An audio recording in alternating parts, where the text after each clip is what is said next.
L'araignée banane, qui est une espèce dont la morsure provoque chez un individu masculin une forte et douloureuse érection qui peut durer pendant des heures. Monsieur le Président, Madame la Ministre, mes chers collègues, 17%, c'est le taux de confiance que les Françaises et les Français accordent aux parlementaires dans un sondage IFOP d'il y a quelques mois. Et ce, en dépit des efforts méritoires de transparence déjà inscrits dans la loi ces dernières années, comme rappelé par notre collègue Potier, et ce, avant les effets désastreux des affaires qui ont défrayé la chronique durant la dernière campagne présidentielle. Je sais bien qu'une statistique est souvent une forme sophistiquée de mensonge, mais dans toutes les enquêtes d'opinion, le constat est similaire. Le monde politique arrive en dernier dans les taux de confiance, loin derrière les entrepreneurs, derrière les journalistes. L'un de ces baromètres déprimants nous dit que le sentiment le plus souvent associé au monde politique est la méfiance. Si vous me permettez une anecdote personnelle, il y a quelques mois, quand je réfléchissais à me présenter aux législatives, un collègue scientifique de renom très impliqué dans la vie publique m'a conjuré de renoncer. « Ne fais pas ça », me dit-il, « du moment où tu deviens politique, ta parole sera déconsidérée, tu perdras la confiance publique ». Il faut dire que les institutions scientifiques, à tort ou à raison, planent dans les sondages de confiance autour de 90%. Je ne pouvais me satisfaire de cette réponse, comme le prouve ma présence devant vous, et nous, collectivement, ne pouvons nous satisfaire de cette situation de défiance envers le politique, parce qu'elle fait courir un risque grave à notre démocratie et parce que la notion de confiance nous est chère, à nous qui avons tous demandé et obtenu la confiance de nos électeurs. En matière de confiance, hélas, il suffit d'un petit nombre de dérives, de quelques affaires montées en épingle pour introduire le soupçon. Qu'il soit donc redit ici que l'objectif n'est pas de moraliser, mais d'introduire des garde-fous qui protègent notre réputation commune contre les dérives de quelques-uns. Et que la confiance ne se décrétera pas du jour au lendemain, mais se gagnera dans la durée. Parmi ces nouveaux garde-fous, celui qui a causé les débats les plus vastes et les plus enflammés et qui nous vaut de réexaminer aujourd'hui le projet de loi organique, c'est la suppression de la réserve parlementaire, réserve qui permet à un élu de financer dans sa circonscription certains projets portés par des collectivités et associations. Au plan légal, la réserve parlementaire semble sortir du cadre constitutionnel. L'article 24 donne aux parlementaires un rôle national et non local. L'article 40 lui interdit de créer des charges. Or, la réserve est locale et c'est une charge.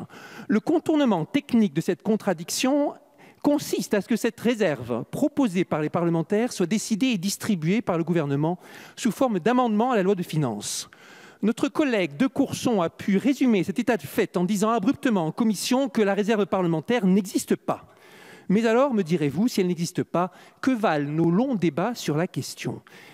Comme d'autres collègues l'ont fait remarquer, le Conseil constitutionnel évoque le concept de réserve parlementaire et assure qu'elle n'enfreint pas l'article 40. Reconnaissons qu'il y a quand même une ambiguïté, et c'est une ambiguïté propre à la France, puisque notre pays est le seul parmi les 47 membres du Conseil de l'Europe à utiliser un tel mécanisme. Une singularité qui est de nature à voiler notre réputation internationale. Voilà pour la forme. Maintenant, qu'en est-il du fond ? La réserve parlementaire est-elle utile au territoire, au Parlement ? Est-elle efficace ? Chers collègues, vous avez été nombreux à témoigner, de façon convaincante, que la réserve peut servir, en milieu rural tout particulièrement, à boucler des opérations modestes qui ne seraient pas détectées par les mécanismes de grande ampleur. Vous avez montré que la réserve est une subvention de maillage fin et de souplesse et que certains ont su instaurer la transparence dans son attribution. Pour autant, et là encore, nous avons entendu des exemples, la formule de la réserve va aussi laisser la porte ouverte à des abus, et même dans le monde rural, et là c'est farouche, des tracteurs. Notre collègue Fesneau avait beau jeu de citer les mots très durs du président de l'Association des maires ruraux de France, des mots qui démontraient que le soupçon du clientélisme existe. Ajoutons que le dispositif est coûteux. Sa gestion coûte bien plus que la gestion des crédits DETR, qui sont pourtant bien plus importants.